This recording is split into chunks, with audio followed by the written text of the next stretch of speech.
గ్రహించి కాంగ్రెస్ గవర్నమెంట్ ప్రజలు ఇచ్చిన అధికారం ఇచ్చిన తర్వాత ఈ రాష్ట్రానికి రాహుల్ గాంధీ గారి యొక్క నాయకత్వంలో ఈ రాష్ట్రంలో ముఖ్యమంత్రి రేవంత్ రెడ్డి గారు అయిన తర్వాత వారి క్యాబినెట్లోనే ఉత్తమ్ కుమార్ రెడ్డి గారు అనేక రివ్యూలు కాళేశ్వరం ప్రాజెక్టుతో సహా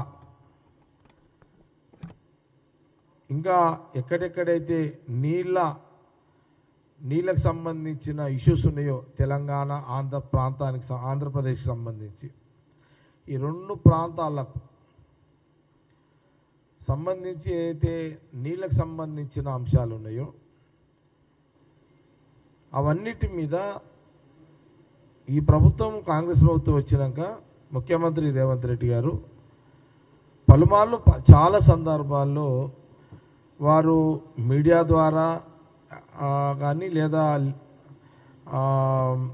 అసెంబ్లీ సమావేశాలు జరిగేటప్పుడు అనేక సందర్భాల్లో పదే పదే ముఖ్యమంత్రి గారి హోదాలో రేవంత్ రెడ్డి గారు అపోజిషన్ పార్టీ నాయకుడిని ప్రతిపక్ష నాయకుడిని బీఆర్ఎస్ ప్రతిపక్ష నాయకుడిని కేసీఆర్ గారిని పదే పదే పలుమార్లు ఆహ్వానించడం జరిగింది.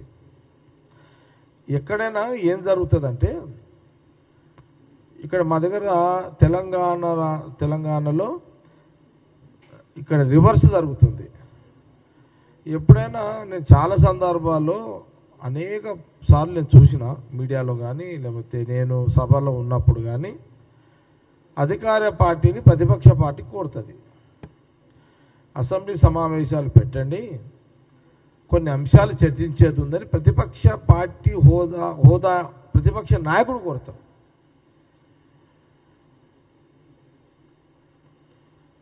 ఇక్కడ విచిత్రమైన ఇక్కడ రివర్స్ నడుస్తుంది. ఇక్కడ ప్రతిపక్ష హోదాలో ఉన్న కేసీఆర్ గారు అసెంబ్లీ పెట్టండి, నేను చాలా సమస్యలు ఉన్నాయి అవన్నీ కూడా అసెంబ్లీలో చర్చిస్తామనుకుంటున్నాము, మీరు సమావేశాలు పెట్టండి లెటరు స్పీకర్కి రాస్తారు. ఇక్కడ తెలంగాణ ఇప్పుడేం జరుగుతుందంటే ముఖ్యమంత్రి గారే రేవంత్ రెడ్డి గారే ప్రతిపక్ష నాయకుడు ఆహ్వానిస్తున్నాడు. ప్రతిపక్ష నాయకుడు కేసీఆర్ గారు మీరు టీవీలలో మాట్లాడుతున్నారు, మీ నాయకులందరూ ఇట్లా కాదు, మీరు ప్రతిపక్ష నాయకుడు కేసీఆర్గా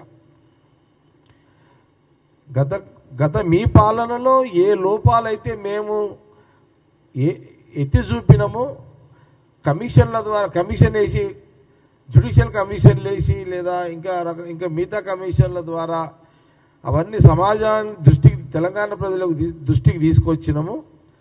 నీళ్ళ పంపకం కానివ్వండి లేదా కాళేశ్వరం యొక్క లోపాలు అక్కడ డ్యామేజీలు కానివ్వండి, ఇవన్నిటి మీద అసెంబ్లీ వేదికనే మాట్లాడదాము. తెలంగాణ ప్రజలందరూ చూస్తారు, ఇది తెలంగాణ ప్రజల సొమ్ము వృధా ఎంత పోయింది, ఉపయోగం ఎంత అయింది, ఉపయోగం కాకుండా వృధా ఎంత పోయింది చర్చ అనే సందర్భంలో చాలా సందర్భాల్లో ముఖ్యమంత్రి రేవంత్ రెడ్డి గారు కేసీఆర్ గారి ప్రతిపక్ష నాయకుడు గారు మీరు అసెంబ్లీకి రండి అని మొన్న కూడా ఈ 2 days బ్యాక్ నిన్న రేవంత్ రెడ్డి గారు ఏమన్నారు, ప్రతిపక్ష నాయకుడు కేసీఆర్ గారు అసెంబ్లీలో మాట్లాడుకుందాం రండి అని అన్నారు. మీరు వస్తానంటే స్పెషల్ మీకోసం అసెంబ్లీ పెట్టడానికి సిద్ధంగా ఉన్నానని నిన్న ముఖ్యమంత్రి గారు చెప్పడం జరిగింది. ఏది ఈ గోదావరి నీళ్లు తెలంగాణ ప్రాంతం నుంచి ఆంధ్ర ప్రాంతానికి పోయే నీళ్లు కానివ్వండి, బగచర్ల సంబంధించిన సబ్జెక్ట్ ఏదైతే ఉందో ఇదంతా మాట్లాడదాము రండి అని ముఖ్యమంత్రి రేవంత్ రెడ్డి గారు పదే కోరుతున్నారు కేసీఆర్ గారిని. కేసీఆర్ గారు ఎట్లా అడగరు, అసెంబ్లీ పెట్టండి నేను వస్తాను ఆయన అన్నాడు. ఇటు సీఎం రేవంత్ రెడ్డి గారు అడుగుతున్నారు అసెంబ్లీ పెడతారు రండి చర్చిద్దామని. మా దగ్గర ఉన్న రిపోర్ట్ ఇది, మీ దగ్గర ఉన్న రిపోర్ట్ మీరు చెప్పండి.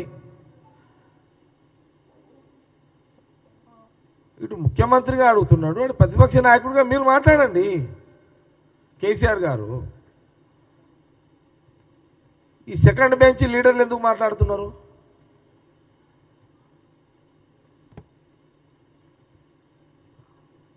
సెకండ్ బెంచ్ లీడర్లు ఎవరు? కేటీఆర్ గారు కానివ్వండి, లేకపోతే హరీష్ రావు గారు కానివ్వండి, వీళ్ళు సెకండ్ బెంచ్ లీడర్లే కదా. ప్రోటోకాల్ అసలు ప్రోటోకాల్ అంటే కేటీఆర్ గారికి ఏమైనా అవగాహన ఉన్నదా? ఒక 2 పర్సనాలిటీల గురించి వివరిస్తున్నాయి ఇప్పుడు. ఒకటి రేవంత్ రెడ్డి గారి గురించి, 2 కేసీఆర్ గారి గురించి. నంబర్ 1 జాతీయ కాంగ్రెస్ పార్టీ, జాతీయ కాంగ్రెస్ పార్టీ, బీఆర్ఎస్ ప్రాంతీయ పార్టీ. ఈ జాతీయ Congress party Telangana PCC president గతంలో రేవంత్ రెడ్డి గారు ఉండే. ప్రాంతీయ పార్టీ అధ్యక్షుడిగా బీఆర్ఎస్కి కేసీఆర్ ఉండే, ఇప్పుడు కూడా ఉన్నాడు. ఇక్కడ 2 ప్రోటోకాల్ ఈక్వలే కదా. దాని తర్వాత బీఆర్ఎస్ పార్టీ అధ్యక్షుడు కేసీఆర్ గారు 10 సంవత్సరాలు ఈ రాష్ట్రానికి ముఖ్యమంత్రిగా వారు ఉన్నారు. జాతీయ కాంగ్రెస్ పార్టీ అధ్యక్షుడు తర్వాత ఈ రాష్ట్రానికి తెలంగాణ ప్రజలు రాహుల్ గాంధీ గారి నాయకత్వంలో రేవంత్ రెడ్డి గారు ఇప్పుడు ముఖ్యమంత్రిగా ఉన్నారు. ఈ 2 పర్సనాలిటీలు ఇప్పుడున్న రాష్ట్ర రాజకీయాల్లో ఈ 2 పర్సనాలిటీలు.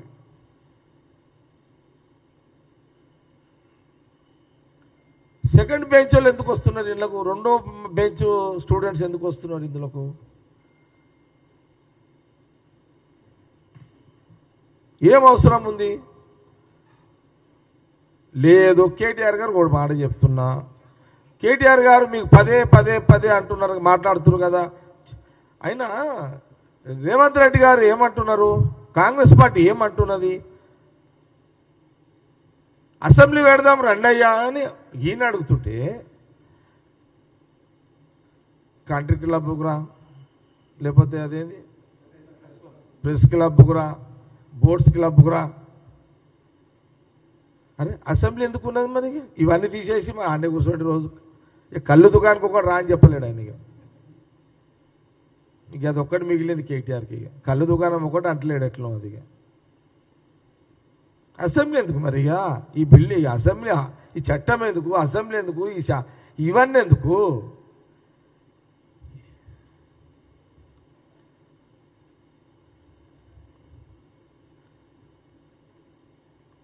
ఇప్పుడు నేను జ్ఞాపకం చేయించిన కళ్ళు దుకాణం అది కూడా అడుగుతాడేమో మరి కేటీఆర్ మళ్ళీ నెక్స్ట్. ఇక ఎమ్మెల్యేలు ప్రజలు ఎందుకు, ఓట్లు ఎందుకు, అసెంబ్లీ ఎందుకు? అదే ఇంత సిన్సియర్గా సీఎం రేవంత్ రెడ్డి గారు రానాయన బొట్టు పెట్టి కేసీఆర్కి చెప్తుంటే, అడుగుతుంటే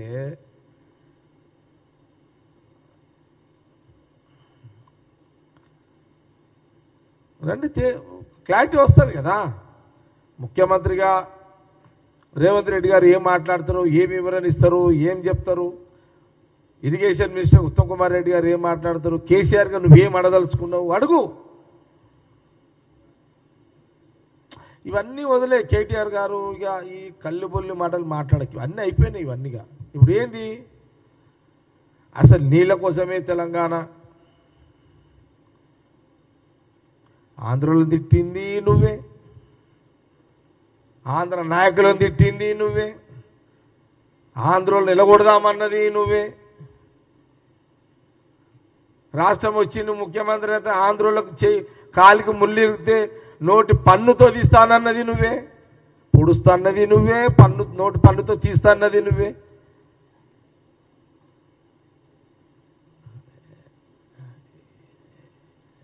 కేటీఆర్ గారు మీరు దీనికి జవాబు చెప్పండి. నేను అడుగుతున్నా కదా, కేటీఆర్ గారిని అడుగుతున్నా కదా. మీ స్వయంగా మీ నాయన, నువ్వు, నీ చెల్లెలు, నీ బామర్ది, మీ ఫ్యామిలీ